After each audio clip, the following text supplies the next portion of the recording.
Au moment de la découverte de ce crâne, vers 1770, il est difficile de déterminer quel est cet animal et à quelle espèce il est apparenté. On ne connaît presque rien des espèces disparues et il n'existe guère de méthode scientifique. C'est à Paris que ce fossile tombé par les hasards de l'histoire dans les mains de Georges Cuvier, le grand naturaliste français, va être identifié comme un reptile marin et va ouvrir une nouvelle ère dans l'histoire de la science. Mais comment Cuvier a-t-il procédé? Cuvier, grâce à sa méthode de l'anatomie comparée, il va, comme son nom l'indique, comparer ces grandes mâchoires avec des animaux actuels. Il élimina d'office les mammifères, parce que la mâchoire des mammifères n'est composée que d'un seul os. Et dans ce grand crâne fossile, il y avait plusieurs os. Ensuite, il élimina les crocodiles, parce que l'implantation dentaire était bien différente. Et petit à petit, il va converger vers les lézards. Sauf que dans la nature actuelle, il n'existe pas de lézard gigantesque avec des mâchoires comme ça. Donc il en déduisit notamment également du fait que cet animal avait été trouvé dans des terrains très anciens du Crétacé, qu'il s'agissait d'un lézard marin, éteint et géant. Cette découverte scientifique majeure en a entraîné beaucoup d'autres.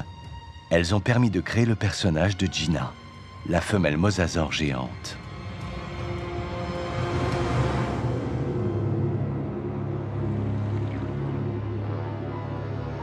Gina vit dans les océans tropicaux.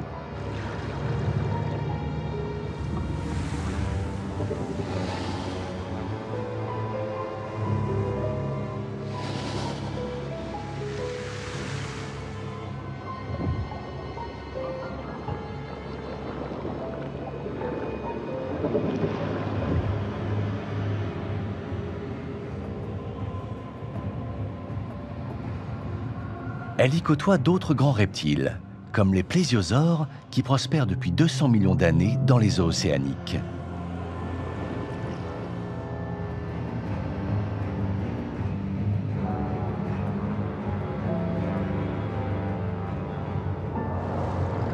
Ces animaux au long cou et à la mâchoire pourvue de dents acérées sont également de redoutables prédateurs qui ont longtemps été au sommet de la chaîne alimentaire.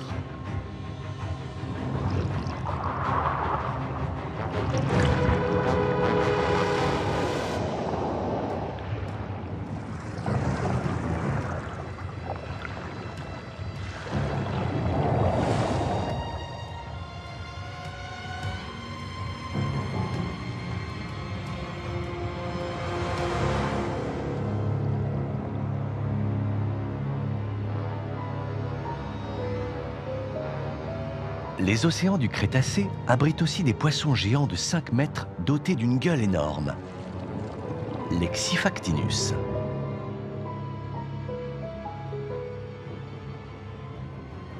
Mais la taille et les capacités de nage de Gina lui permettent de s'imposer sans difficulté face à ces monstrueux poissons.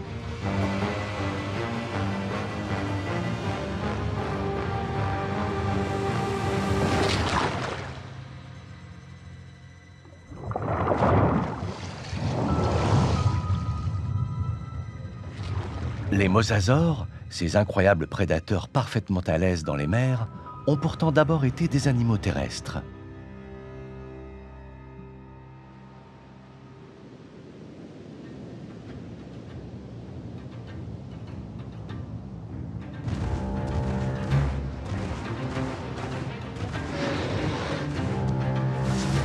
Il y a une centaine de millions d'années, c'est sur les rivages d'une mer corallienne que s'est joué le destin des lointains ancêtres terrestres de Gina.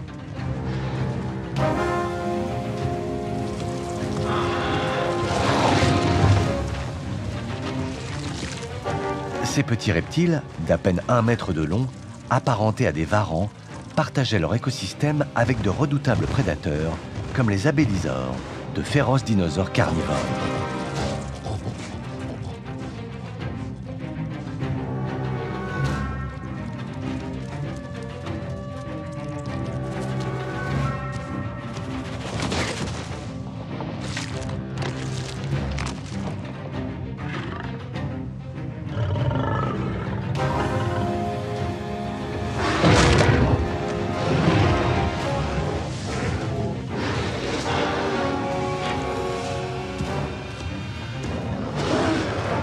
Ils étaient également les proies de spectaculaires reptiles volants carnivores de plusieurs mètres d'envergure.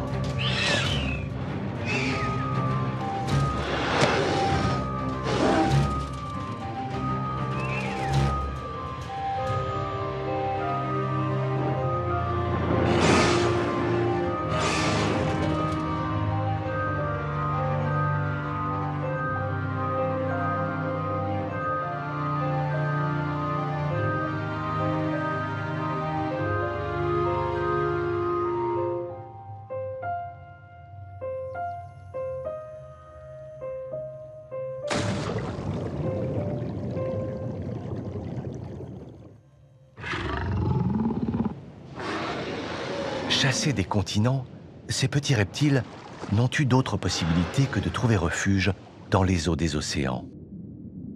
Une lente adaptation à la vie marine a commencé.